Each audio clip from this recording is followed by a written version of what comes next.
obligations.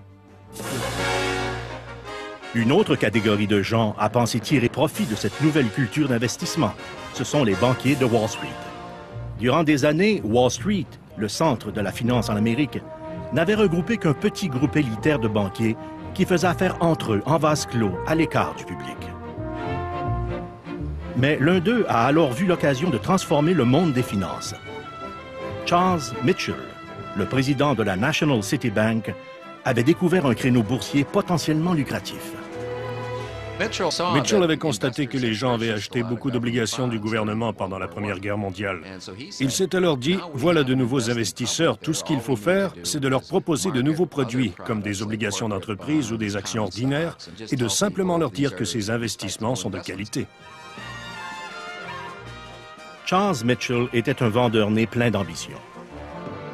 Si les gens étaient prêts à acheter des obligations du gouvernement, sûrement qu'ils seraient tentés d'acheter des actions de compagnies privées cotées à la bourse de New York.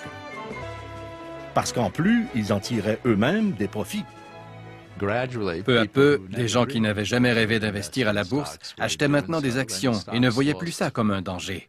Historiquement, les actions étaient considérées beaucoup trop risquées pour les gens ordinaires. Mais dans les années 20, les gens avaient non seulement le sentiment qu'investir à la bourse était sécuritaire, mais que c'était raisonnable et respectable.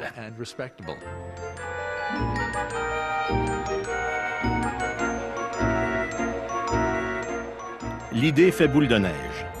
Et pour exploiter ce nouveau marché lucratif, Charles Mitchell ouvre des bureaux de courtage partout à travers le pays. Ainsi, les gens qui ont les moyens d'investir, mais qui manquent d'expérience, peuvent désormais spéculer en bourse.